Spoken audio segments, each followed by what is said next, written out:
What do I actually want? Where am I going? What am I doing? You're traveling to meet people, yet meeting people is the thing that you do the least. Girl! Looking back at it, I'm like, what were you doing? I have no idea where to live. I feel like a foreigner in my home.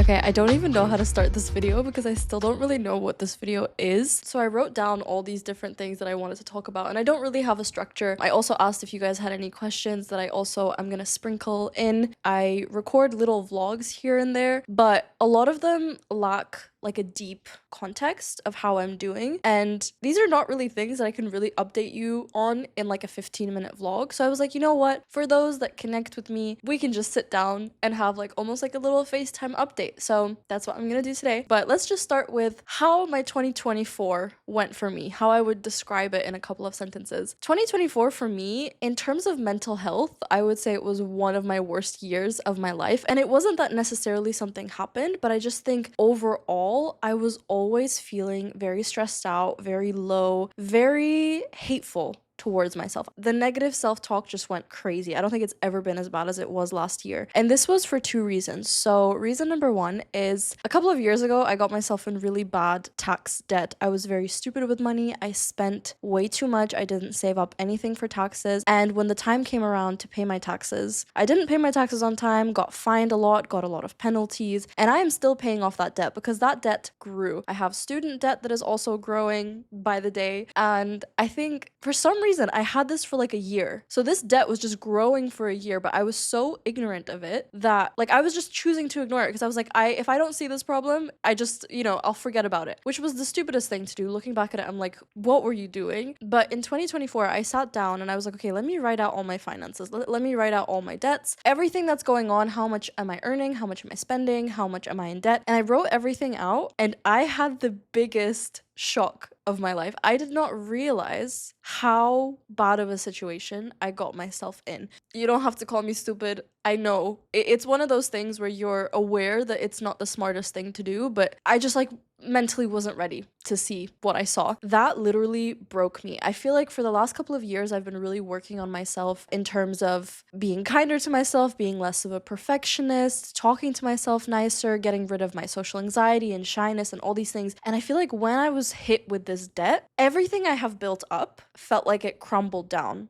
Like, I lost respect for myself. I stopped trusting myself. I became so mean to myself because I was like, you are the stupidest person alive. Like, I would literally speak to myself like this every single day. And it was around this time as well that I discovered a YouTuber called Caleb Hammer who made videos about basically telling people that they need to get their shit together in terms of finances. And I love him. Like, his videos are so freaking entertaining. But I think at this time, when I was starting to speak very negatively to myself, this was not what I needed, because what he was doing to other people, I started doing to myself. For those that don't know him, I'm gonna include a little clip of how he talks to his guests. Are you literally a stupid human?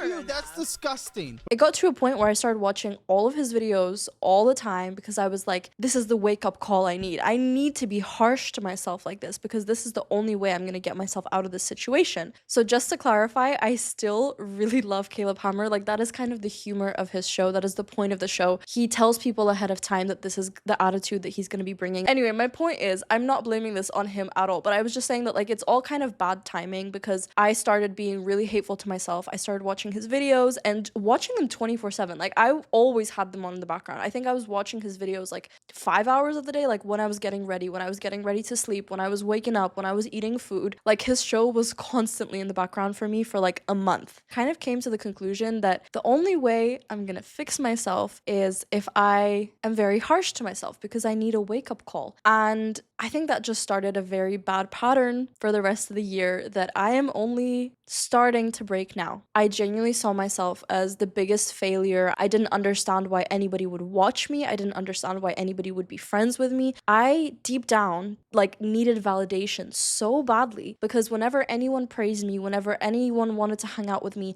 I genuinely did not understand why. I just saw myself as a failure of a person. It sounds very dramatic, but honestly, I think maybe I wouldn't have admitted it at that point, but looking back at it, I know that I was not in a good place at all. And on top of that, 2024 was also the year that I struggled the most with my body image and just being afraid of being seen. Like, I just wanted to hide from everyone. I wanted to hide my body, hide my face. By the way, if this whole topic of like food and disordered eating habits and stuff is triggering for anyone, then skip to this little timestamp right here, but I'm just going to talk about it for a minute. But I have quite a long history with hating my body, like most women. I also have had a horrible relationship with food for as long as I can remember. Like, I have pictures of myself when I was 11 years old trying to lose weight, taking before pictures. And I was like super, super skinny. I was 11 years old. I was a child. And I was taking pictures, writing down what I was eating, thinking that I had to lose so much weight at 11 years old. And this goes really far back in my family. I think most of my family members struggle with this. When we were younger, certain family members would compare us. They would talk about how much weight we lost. And honestly, I think out of my family, I did not get it the worst. Some family members of mine got like directly criticized for their weight. And I think for me, it wasn't that bad. But seeing it all the time growing up, constantly being compared, constantly being like looked at in that way, like seeing how much weight you could lose when you're a literal child all the time, it sticks with you. And then also little like beliefs that I've picked up from my childhood. Like, for example, when I was younger, I used to get given out to by my grandparents if I didn't finish all my food. Like, not necessarily if I didn't finish all my food, but if I didn't finish all my food, they would be very offended because they would take it that like I didn't want to eat their food. I kind of carried that belief that I have to finish absolutely everything I eat. And that may not sound like a big thing to someone, but for me, that has kind of translated into a very bad case of binge eating for the last couple of years. And it's been kind of up and down. It's been like sometimes it's not that bad, sometimes it's really bad, sometimes it's not that bad. But I still have a thing. It's really hard for me to like not finish a full meal. Even if I'm so freaking full and I literally cannot eat any more food, I will like force that food into my body because I'm like, I need to finish this meal. And I still find myself doing that now. I have to like catch myself out of it. But what I mean to say, I'm like a little bit all over the place, but I feel like I don't really have my thoughts organized. I feel like I just wanted, you know, when you're talking with a friend, you're just like going, you don't have like a script written out, you know? That theme of like really criticizing myself and hating myself just basically showed up in all the different areas of my life. It showed up in me hating my body.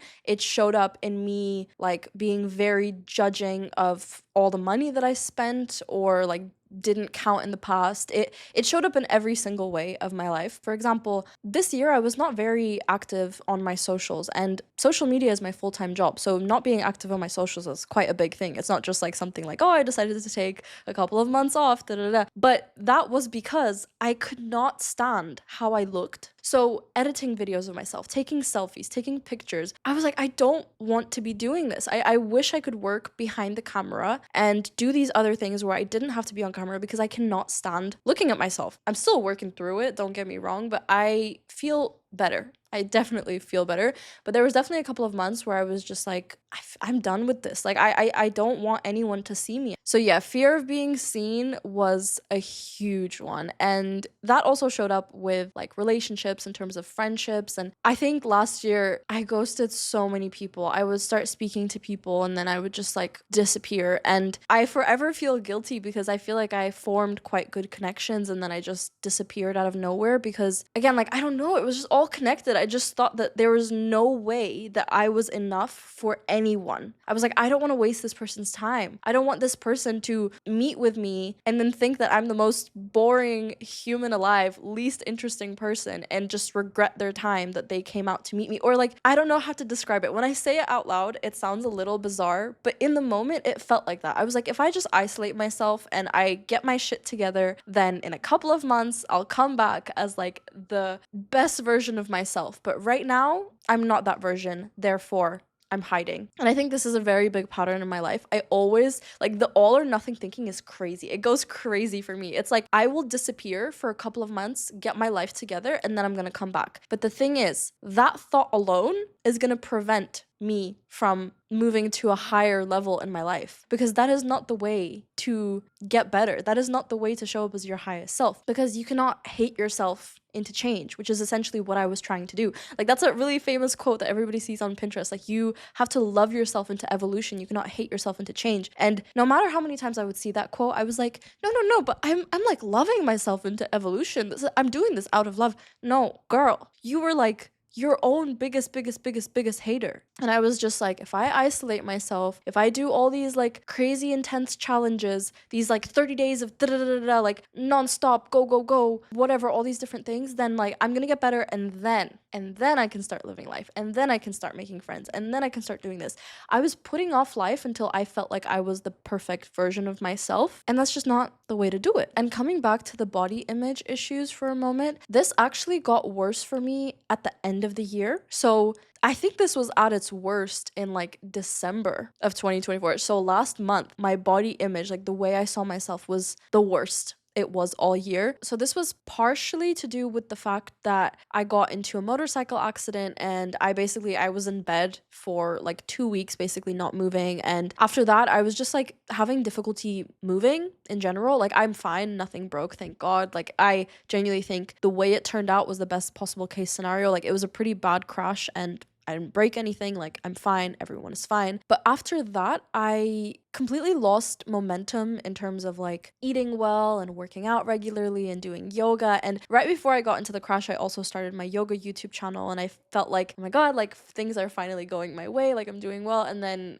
we got into the crash, and even though it wasn't like a huge crash, it wasn't something big, I'm not trying to make like a huge story out of nothing, but it really got me down. It kind of brought up my binge eating habits again. So my problem with binge eating, it's not necessarily that I like don't eat for a very long time, but it'll be like I won't eat all day, and then I'll have like a huge dinner, but like huge. And honestly, that even kind of slightly carried over into me being here in Thailand. So my first month in Thailand, I would say it was still going, not every single day obviously, but I would just say that it's not normal eating behavior. That's not a good relationship with food. I would still say I have things to work on in that area. I do think right now it's better, and I don't really binge eat as much, but I would still say I have a really bad relationship with food. Like, food, I didn't realize, like, it really stresses me out. The idea of food, like the idea of what to cook, what to buy, like it stresses me out still. Like, I hate thinking about it. I hate talking about it. I wish somebody would just give me my meals every single day and I wouldn't have to think about it. So there's definitely still some work to be done in that department. Body image wise as well, I'm kind of like pushing myself to start being kinder to myself. I'm trying to be on camera more. I'm trying to just remind myself that my body is not equal my worth in any way. And it's like, when I say it out loud, I know that, but it's one of those things where it's like, when you're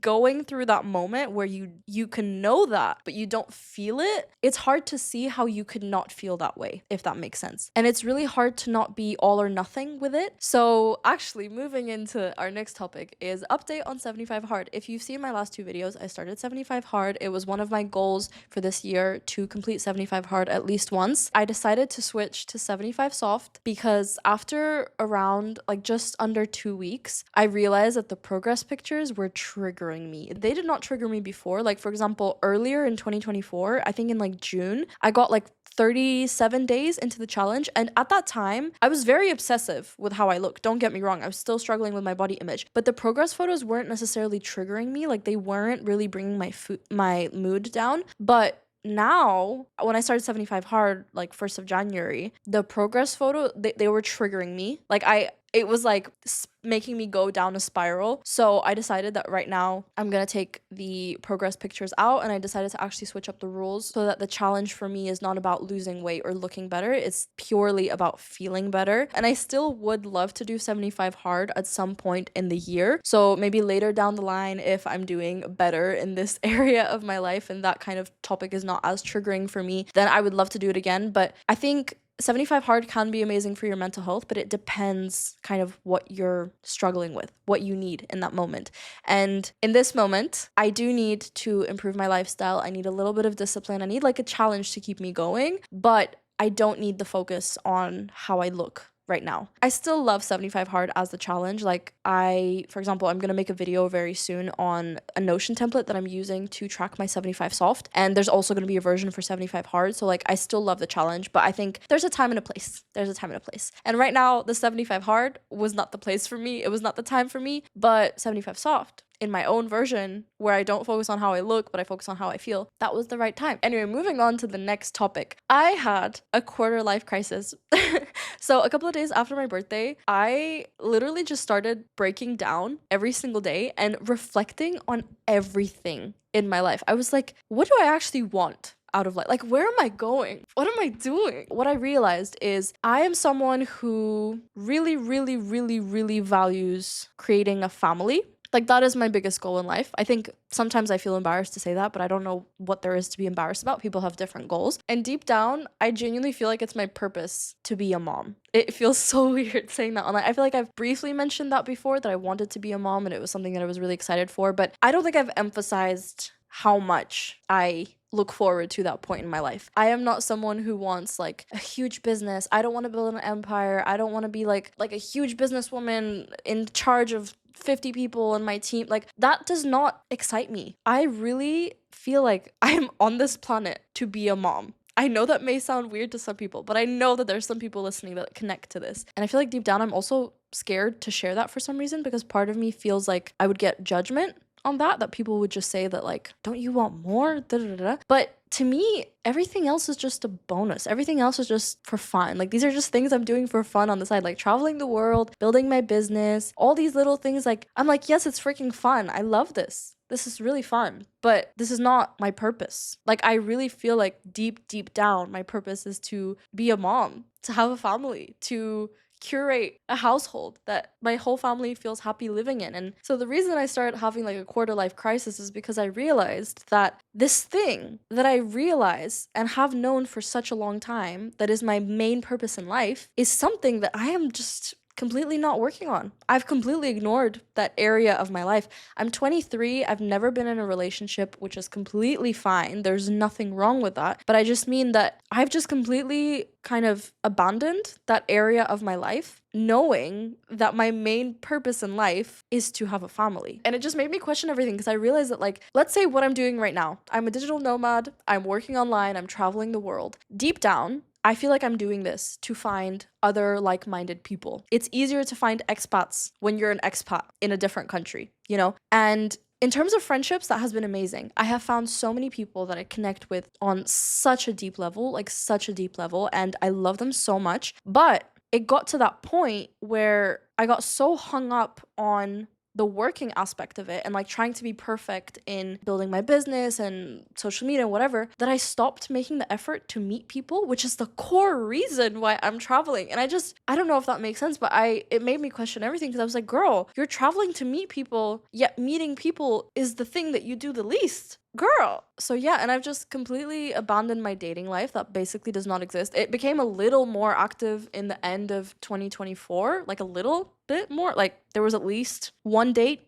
every few weeks, or like situationship of some kind, but it's nothing. Like, I've been consciously avoiding that area of my life. And so after my birthday, I was having this quarter life crisis. I was like, what am I doing? And this brings me to my next point, the feeling of being behind. Now, the area of my life that I feel behind in, like I said, is the marriage, the fact that I've never been in a relationship at my age of 23. The reason I say age of 23 is because I'm not focusing on the age. It doesn't really matter if you haven't been in a relationship by a certain age, but for me, it's more kind of like, I thought I was going to be having kids at this point.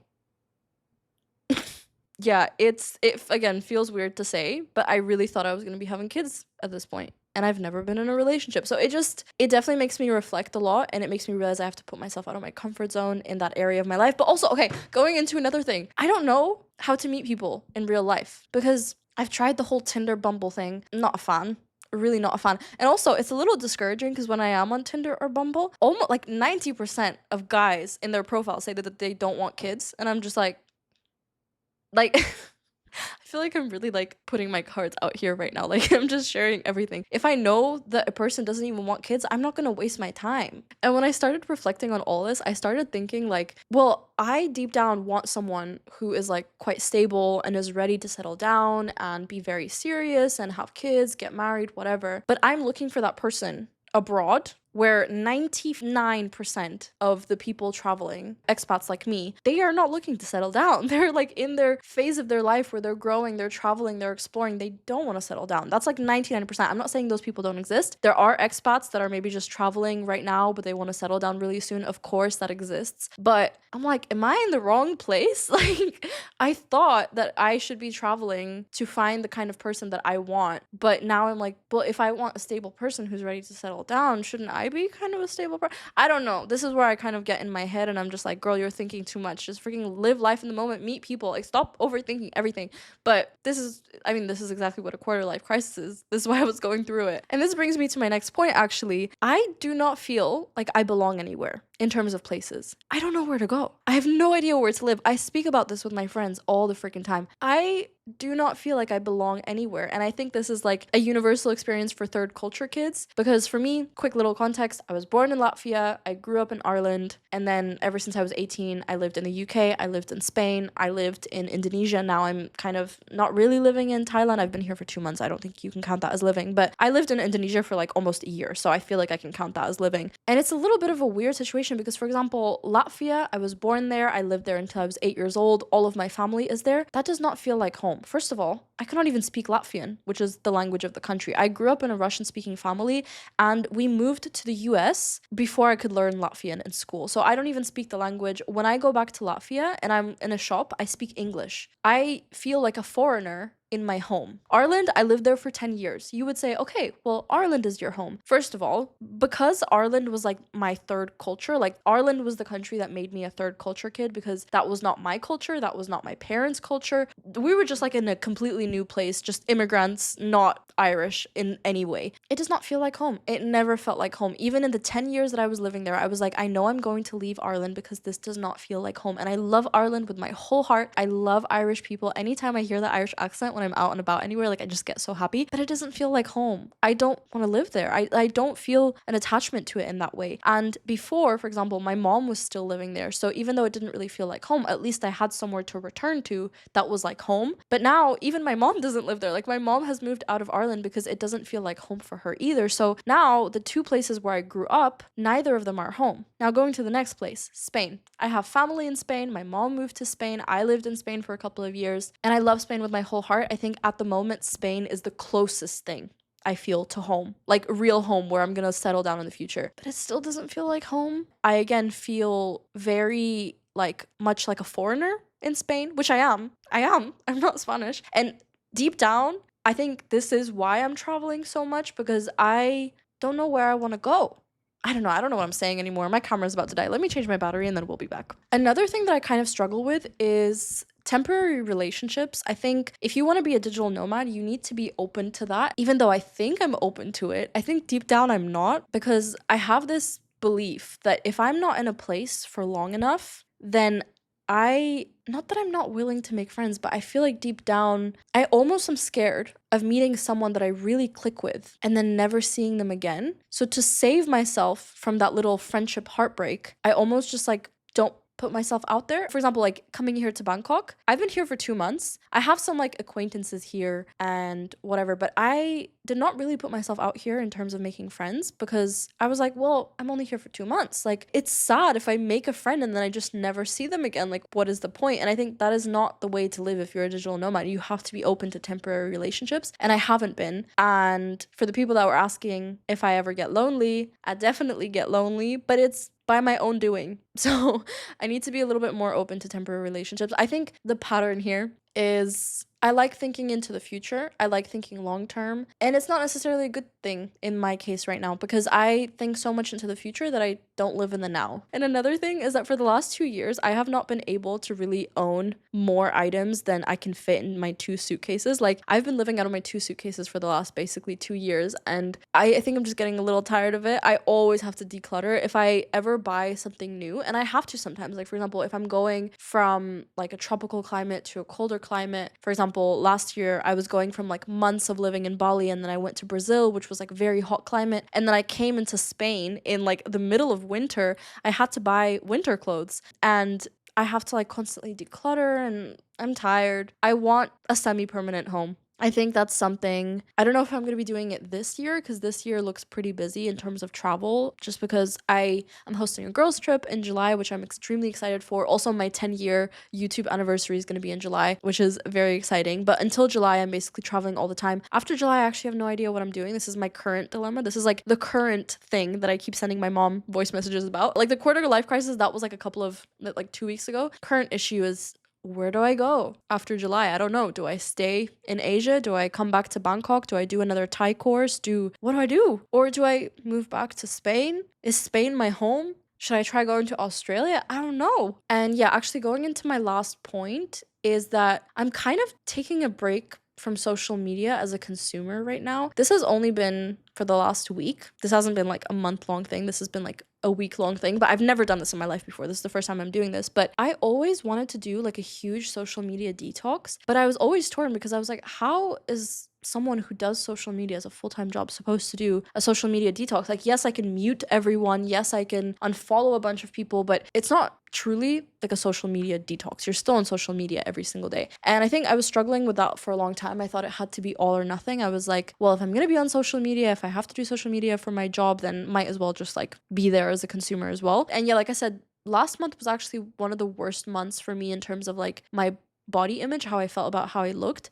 And I didn't necessarily feel like I was really comparing myself. It wasn't really like about comparison. It was just more that I had this like view of how I wanted myself to be, and it wasn't like that, and I couldn't accept that. But I was like, social media does not help this. Like, I am searching for validation in every way that I can. Like, I wake up in the morning, the first thing I do is read my comments, and if I have a bad comment, you know that's gonna affect me for the rest of my day. Like, I was living based off of validation. I needed people to tell me I was good. I did not believe in it myself. I needed people to tell me I was interesting. I needed people to tell me I was pretty. I needed people to say things. I didn't care about what I had to say because I didn't believe myself. I just like lost trust in what I said. So I was like, nothing you say matters. You need to hear it from the outside. And I think just recently I was like, girl, it's not natural to have this much feedback on your life. Like, I've had feedback on my life since I was 13, and it's my choice at the end of the day. Like, I created my YouTube channel 10 years ago, but I grew up with people having constant feedback on my life. And I think just now I realized, like, deep down, we're not meant to have this much feedback. We're not supposed to have so much external opinions on our life. I don't know, it just made me think in a different way. And I was like, what if I just, first of all, delete TikTok? I didn't want to delete Instagram completely because I still do want to upload stories once in a while. But the thing is, earlier last year, I got a new phone, and usually I give away my old phone to like someone or I sell it or something. But this year I didn't get rid of it. So I have 2 phones at the moment, and I haven't been using my old phone at all because I was kind of like, I don't need it. But I decided that actually my old phone is where I'm going to have my Instagram, where I have literally almost everyone muted. I have like a couple of my closest friends that are not muted. Everyone else is muted. I don't see their stories. I don't see their posts. I don't see anything. I check their stories once a day just to know how my friends are doing. So I am on social media for about 5 minutes a day at the moment, which it's only been a week, but guys, it feels amazing. I cannot believe this is the first time I'm doing this in my life. I'm literally not on social media at all. I have no TikTok. Apart from seeing like 3 of my friends' stories for like 5 minutes a day, I don't see anyone else. I am still reading the comments because, again, like I said, I still want to connect with you guys. I want to see what you have to say, but I'm not doing it in the morning when I haven't even like formed my own opinion of myself yet in the day. Like, I just woke up. I basically haven't even started my day. I'm doing it after I got up. I did some things that I'm proud of. I like worked on something that I'm proud of. I don't let it kind of form my opinion. It's kind of just there on top, just as kind of like to connect with. If somebody says something that I don't agree with, or like somebody criticizes me, it doesn't affect me as much if I read it later on in my day after like I did things that I'm proud of. I don't know if that makes sense. I feel like my brain is starting to like not make sense because I'm just talking about like a million things at the same time. But yeah, this little social media detox, honestly, so refreshing. So refreshing. I'm not really consuming anything in terms of social media, and it feels beautiful. So I hope this made sense. And if you guys struggle with any of this, or you've been going through something similar, also let me know. You are not alone. Like, I could talk even more about these things in detail. I feel like I was just trying to like summarize all of it into one video because I just feel like, again, like I want my vlogs to be almost like an update between friends, and my friends have most of this context. So yeah, let me know how you're doing. Message me on Instagram, and I will see you guys next time. Love you all.